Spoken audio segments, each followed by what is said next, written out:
ကိုနောက်အောင်လုပ်တာကြတော့ဘာလဲတဲ့အဲ့ဒါကိုဦးဇင်းတို့တက္ကရာဆရာကြီးကဘယ်လိုဖွင့်လဲဆိုတော့စိတ်ကိုနောက်အောင်လုပ်တာကတော့နိဝရဏတရား၅ပါးပဲတဲ့ဗါတဲ့တော့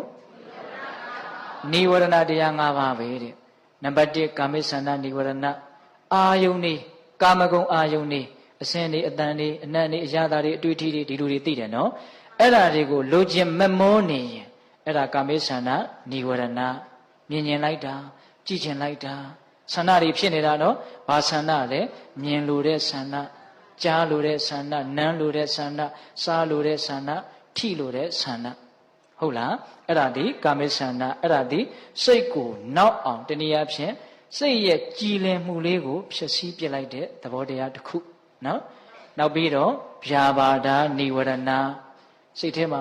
တစုံတစ်ခုသောအကြောင်းကြောင့်မကြည်မနှက်ဖြစ်နေတယ်မတင်မကျဖြစ်နေတယ်မကြည်မလဲဖြစ်နေတယ်အဲ့ဒါပါလေဒေါသအဲ့ဒီဒေါသကိုဗျာပါဒနိဝရဏတဲ့စိတ်ကိုမကြည်အောင်စိတ်ကိုနောက်အောင်စိတ်ရဲ့ကြည်လင်မှုကိုဖျက်ဆီးပြလိုက်တာသိသိတာပါတယ်မေတ္တာလေးကြောင့်တော့၎င်းကိုယ့်ရဲ့တစုံတစ်ခုသောအေးချမ်းမှုလေးကြောင့်စိတ်ကလေးကြည်ပြီးတော့ချမ်းသာနေတဲ့အချိန်မှာဒေါသဖြစ်เสียတစုံတရာကျုံးလာရင်တခါတည်းကိုပြောင်းလဲသွားတယ်စိတ်တွေနောက်သွားလိုက်တာစိတ်နောက်တာနဲ့တပြိုင်နက်တည်းမျက်နှာမှာလည်းပဲနောက်တဲ့အမူအရာတွေပေါ်လာတယ်ဟုတ်လားဒါကြောင့်ဒုတိယစိတ်ကိုနောက်အောင်လုပ်တာကဗျာပါဒနိဝရဏနောက်တတိယလုပ်တာကထိနာမိတ်္ဓနိဝရဏအိတ်ချင်ငိုင်မြည်ခြင်းလို့အကြံပြင်းပြောတာပေါ့နော်ဒါပေမဲ့လို့စိတ်စေတသိက်တို့ရဲ့ထိုင်မိုင်းပြင်းရည်ခြင်းလေးတွေ့ခြင်းအစွမ်းတုံခြင်းလို့ပြောကြပါစို့အဲ့ဒီအချိန်မှာဘာမှမလုပ်လိုက်နိုင်ဘူးကိုယ့်ရဲ့မျက်ခုံကလေးကိုတောင်ကိုမမနိုင်တော့ဘူးဟုတ်လားဒကမကြီးများဘာကိုမှလည်းစိတ်မဝင်စားဘူးအဲ့ဒီအချိန်မှာအကောင်းဆုံးဖြစ်မယ်ထင်တာကတော့အိတ်ပြစ်လိုက်ဖို့ပဲအိတ်နေတာကိုဘဝရဲ့မြုံတဲ့အချိန်လို့ဘုရားကဟောတယ်နော်အေးအိတ်ဖို့အတွက်ထိနာမိတ်တာမဖြစ်ဘဲနဲ့အိတ်လို့ရပါမလားအေးဒါတော့ယဟန္တာတွေကိုတော့ကျင်ထားပေါ့နော်ဟုတ်လားအေးပုထုဇဉ်တွေမှာတော့ထိနာမိတ်တာဥရှိပြီးတော့အိတ်သွားတာပါပဲဟုတ်လားအဲ့ဒါလို့စိတ်စေတသိက်တို့ရဲ့အစွမ်းတုံခြင်းထိုင်မိုင်းပြင်းရည်လေးကန်ခြင်းအဲ့ဒါထောင်ကြခြင်းနဲ့တူတယ်လို့တောင်မှဘုရားကဟောတယ်ထောင်ထဲမှာနေရင်အဲ့ဒီထောင်ထဲကထွက်လို့မရဘူးလေဟုတ်လားအဲ့ဒါလိုပဲထိုင်မိုင်းပြင်းရည်ခြင်းဖြစ်လာလို့ရှိရင်အကျိုးရှိတာဘာမှထွက်လို့မရတော့ဘူးအဲ့ဒီအချိန်ကြမှာတော့ဘာမှကိုတကယ်ကိုအကျိုးရှိတာလုပ်လို့မရဘူးဒါကြောင့်သူသည်လည်းပဲစိတ်ကိုနောက်ကျအောင်ပြုတဲ့တရားတစ်ခုဘယ်နှခုရှိသွားပြီ၃ခုရှိသွားပြီနောက်ဥဒိစ္စကုတ်ကုတ်စာနိဝရဏတဲ့နော်ဥဒိစ္စဆိုတာကပြန့်လွင့်တာတောင်စင်စီမရတွေးနေတာတခါတလေပြန့်လိုက်တာဘယ်လောက်ထိပြန့်တော့ဆိုတော့ဘာတွေတွေးလို့တွေးမှန်းကိုမသိဘူးတကယ်ကိုမသိဘူးနော်ဒကမာကြီးတွေဥစဉ်ကနီးလေးပေးလိုက်ခြင်းတယ်ဗျတခါတလေကိုဖြတ်ပြီးတော့ပြီးခဲ့တဲ့9မိနစ်ကငါဘာတွေများတွေးနေတာလို့စဉ်းစားကြည့်ပါလားခေါင်းတွေတောင်ခြားခြားလဲသွားလိုက်အောင်မယ်မသိတာကများတယ်အဲ့တော့အဲ့လောက်ထိစိတ်ဟာပြန့်နေတာဘယ်သွားလို့သွားမှမသိတော့အောင်ဆိုးတဲ့သားသမီးတယောက်လိုပဲအလဲလွန်းနေတာမင်းဘယ်သွားတာတော့ဘယ်သွားမှန်းကိုမသိဘူးတိုင်ဆိုးလိုက်တာနော်ကျမ်းဂန်တွေကတော့ဥပမာနဲ့ပြောတယ်ဟိုပြာပုံနုနုလေးကိုကြောက်ခဲနဲ့ထုလိုက်တော့ထောင်းကနေထသွားတယ်ဟာအမွှေကလေးတွေလို့ပြန့်သွားတာနော်အဲ့ဒါပါလေဥဒိစ္စတွေးကျင်ရတွေးနေတာအရေးကြီးလို့လည်းမဟုတ်ဘူးအရေးမကြီးဘူးလို့လည်းမဟုတ်ဘူးဒီလိုပဲတွေးမိတွေးရအကျင့်ကြီးပါပြီးတော့တွေးနေတာပဲ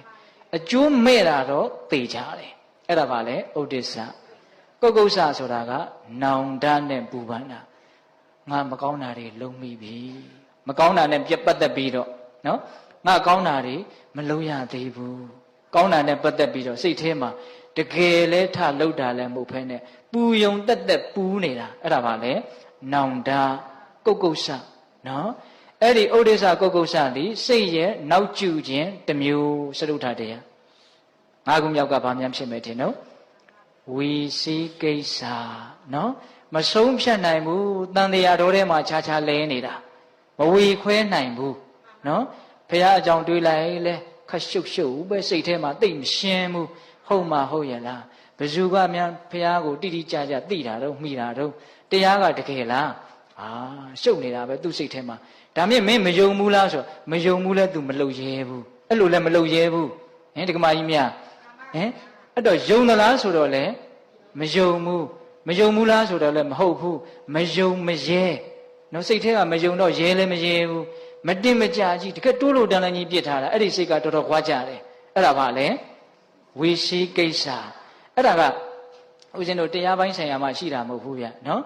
အေးတရားပိုင်းဆိုင်ရာရှိတာကတော့တကယ်ဝိသိကိစ္စအစ်စ်ပေါ့နော်အေးဒီပြင်ကိစ္စတွေမှာတောင်မှဝိသိကိစ္စဖြစ်နေရင်စိတ်ကတော့ဆင်းရဲတာအမှန်ပဲနော်မတင်မကြကြီးမပြတ်မသားကြီးမဆုံးဖြတ်နိုင်ဘူးဟုတ်လားအဲ့ဒါလို့ယရဏမြတ်သုံးပါးနဲ့တကွာကံကံရဲ့အကျိုးကိုမယုံဘူးလည်းမဟုတ်ဘူးယုံတယ်လည်းမဟုတ်ဘူးဟိုမရောက်ဒီမရောက်အဲ့ဒါလို့မျိုးကြီးမဆုံးဖြတ်နိုင်တာကိုစိတ်ရဲ့ပြင်စမမြောက်ညင်ညူးကြောင်းတရား